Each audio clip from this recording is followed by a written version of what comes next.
Hello everyone, welcome to Grandparents Voices. I'm your host, Bill Helene, Walaxim.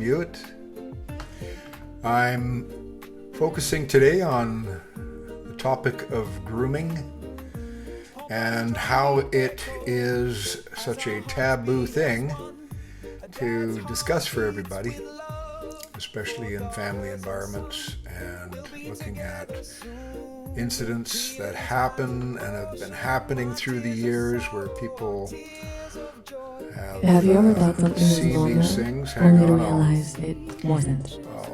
Or Pause that. There's lots of programs online about every topic that you can think of now, so this is nothing new. But from a grandparent's point of view, this is a situation where it's more common for grandparents to speak up about these sort of topics, even though most people have never really known about what grooming is. And so let's get into the definition of it here. I'm going to play this video so you can watch it and get a little bit of a insight on. This is from Psych2Go, and I just want to thank the production people who created this. It's great information, but gives you a basic outline of what grooming is all about and how this affects or has affected us. Because in my younger days, when I was a little boy, I was groomed by a friend of my parents, and somebody who waited until everybody was passed out after the party, and then he went through our bedrooms. And so these sort of things, when they take place, they seem innocent. Just seems like some single guy who everybody did talk about. There was discussions about how this guy was a little bit unusual, didn't really have never had a girlfriend, but he liked being around kids. He was a radio announcer in northern BC, and so he was connected to all the sports teams. As the groomers do, the groomers will put themselves into their addiction supply network. So this supply network is where children are hanging out, where people bring their children and they gain trust in these people, these groomers, and it's usually men. It's not always men, but it usually is men, at least 95% of the time. So let's have a listen. have you ever thought something was normal, only to realize it wasn't? Or that someone who should seem perfectly friendly was making you feel uncomfortable? If these are things you felt in your childhood, or you're still a minor and are currently feeling about an adult in your life, it may be your intuition's way of warning you. Otherwise, if you're simply curious and want to educate yourself about grooming, or worry that someone you know might be going through it, you're in the right place. Grooming is the manipulative process of normalizing sexual and inappropriate behavior between minors and adults. It allows the adult to subtly or overtly assert inappropriate control and power over the child, in which the ultimate goal is abuse. It can happen to anyone, regardless of gender or background. The groomer may be a family member, friend, or professional. It's a chilling reality, but understanding its stages and recognizing its signs is crucial for safeguarding ourselves and our loved ones. With that said, here are 7 warning signs of grooming to be on the lookout for, according to experts.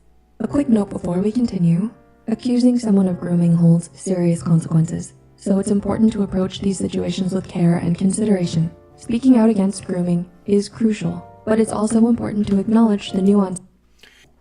Now, these groomers are addicted to these situations, this type of behavior, and usually stemming back from their own childhood abuse. So wherever it originated, whoever abused them or infringed upon them, groomed them, a lot of times it does end up being sexual abuse, and looking at no interest in, not having very functional relationships. So that is a very difficult situation. So our grandchildren are very important to us. So of course we're going to be protective And we have to hold back and try to deal with these situations, but to let the perpetrators know that they have, that they're being watched, that the grandchildren hopefully will be encouraged to speak up. Unlike myself, in my childhood fear, I lived in fear every time this guy came to our house back when I was 7, 8 years old. And I would hide in the closet. I would hide under the bed. I would hide under my brother's bed. I'd have a hockey stick in my hand. I would hide under the bed with my hockey stick. I was scared. And it created a dysfunctional interference in my childhood. And so that's what happens. And that's what the groomers do. They'll be giving gifts. They'll be saying, certain things that are, interesting to the child. And of course, trying to be careful that the parents aren't going to be suspicious. Anyways, back to this. In different relationships and contexts. For instance, a close family member may display some of these signs without malicious intent. However, if someone exhibits more than 4 signs consistently, it's highly probable they are a groomer. Remember to always trust your intuition. Excessive secrecy. Is there an older person in your life that messages or calls you often but asks you to keep it a secret? Do they call you their friend, or maybe more, in private, but then act like strangers with you in public? Groomers rely on secrecy to maintain control over their victims and avoid scrutiny from others. They might pressure you into keeping your interactions with them private, using excuses like, "Our relationship is special, and others wouldn't understand," or "It's our little secret." Otherwise, they risk exposing their true intentions and manipulative tactics. Unexplained gifts. While receiving gifts or favors from someone can feel nice, but the gift thing, when I was a child, I remember that that perpetrator gave me gifts, gave my brother and I gifts, gave my mom and dad's friends 2 sons gifts, not their daughter. He was focused on the little boys. So he bought us records. I remember I got a Rolling Stone record. I got a Beatle record. And different gifts here and there. He'd always bring us something. Christmas time and birthdays. And so it wasn't overly suspicious, but again, that's what this video is speaking about. It's talking about the gifts to build trust and expectation. So that's what happens, is that the children get connected to this expectation of the gift that they otherwise may not get from mom and dad. Cautious if their gestures come with hidden expectations attached. Groomers may use gifts and favors as a way to create a sense of indebtedness and make it harder for you to say no when they ask for favors. This might also be a tactic from them to gain your trust and get you to lower your guard with them by making you like them more. Special treatment or attention. Ever had a teacher give you special treatment or felt that they were overly interested in you? Be careful not to let it get to your head. Groomers know just how to stroke your ego, making you feel like the most special person in the room. But here's the catch. This special treatment isn't about making you feel good. It's about gaining your trust and dependence so they can control and exploit you. Spending time alone. Beware of adults who insist on spending excessive one-on-one time with you. Predators often seek opportunities to isolate their targets away from the watchful eyes of others. This could mean insisting on spending time with you away from friends, family, or trusted individuals. For instance, a coach who constantly offers private training sessions outside of regular practice hours might be crossing boundaries. Anyways, you get the message. I think if you're interested in pursuing this topic a little bit more, and you may have your own suspicions about your grandchildren, do your due diligence. Bottom line is inform the parent. But when grandchildren come into the world, we're there more often for the grandchildren, and that's just the way it is. It's just been a very challenging time to go through being a grandparent who stands up for the protection of a grandchild. So the long range scope is what we have to look at and try to do the healing process as carefully as you can. So many stories that I've heard, and other grandparent friends of mine, and their stories, and hearing what happens with the cutoff situation. Most of them don't live very close to where their grandchildren are, so it's even more difficult. And then there's some cases that end up in court and costing a lot of money, and that's basically the direction that is taking place in my situation, because I don't want to give up on our judicial system, but it's unfortunate that we have to spend a lot of money to really have the judges pay attention to make concerned decisions that apply to the websites from the government program and all of the information they offer that's supposed to be in favor of supporting the protection of the innocent children and grandchildren.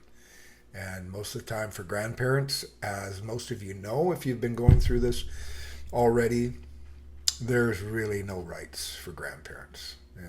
It's really not true what they say on the internet and on all the information that they offer. You have to speak to a lawyer, review all of the YouTube channels. There's so many that speak about all these situations, dealing with the character challenges of our children, even reflecting on ourselves, because our children are who they are because of how we raised them. The mother and the father's example are a big part of their character. And right now, because I'm standing up for what I believe is right and what according to the law is right, it's a very difficult time for us when we get cut off from time with our grandchildren. And I want to speak on the Aboriginal rights for grandparents.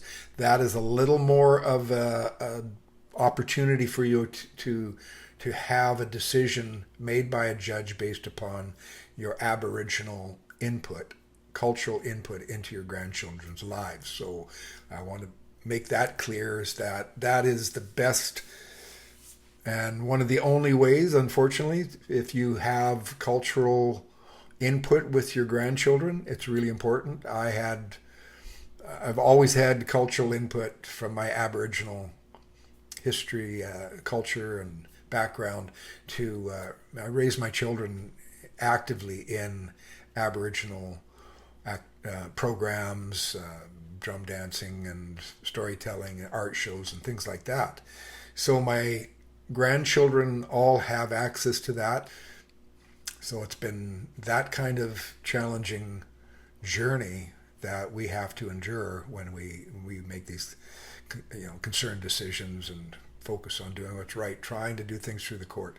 So the Aboriginal part of it is a little more lenient and can open it up, especially if you have been already actively involving your grandchildren into cultural activities. So I'm sure it works for any different cultures. It might not just be Aboriginal culture, but it can be a component of importance from your own culture, from your ancestral roots. So pursue that. Talk to a lawyer about it. It could be a good part of the case. I wish you all the best if you are going to court. There's no good feedback coming from the rest of the family because they all see it. They don't see the trauma of our grandchildren. They don't see the truth about it. And that is why I started producing these videos and putting out the truth, because if we are concerned about character flaws or challenges in our children, dealing with mental issues, dealing with drug and alcohol issues, violence, all these things are just such a sad damage to our family unit. And my ultimate goal is bringing the truth forward, sharing my experiences for some of you who are going through these challenges. I use my cultural drumming and singing and focus on that type of therapy, so to speak, and that type of escape and nurturing to try to really keep my system calmed and focused. And if you're interested in my drumming programs, I'm starting a website called vibeup.ca, and it's listed at the bottom, and as well as my online YouTube program at Vibe Up Now, and I have some drumming programs on there and teaching about vibrational therapy and meditation and breathing and all these things that keep us calm, because we really do have to keep calm and try not to dwell so much in our precious sleep time when we are so concerned about our grandchildren. So stay strong, be truthful. This is what we're standing on. We're standing on truth. The lies will get dealt with before the judge. And that's why, again, I started bringing this presentation on grandparents' voices forward, because I want the truth to be exposed when the courts aren't going to bring it out to make a difference, because a lot of people get caught up in it, and the family become what's called flying monkeys. You can look at the teachings about flying monkeys on this YouTube channel, my other videos, and the flying monkeys is another topic that ties into the support system and the triangulation around this family situation with the grandchildren and children. So it's basically everybody trying to rise up or be supportive of the people that are causing these situations. I'm not wording this well, but you know what I mean. It's all about the grandchildren.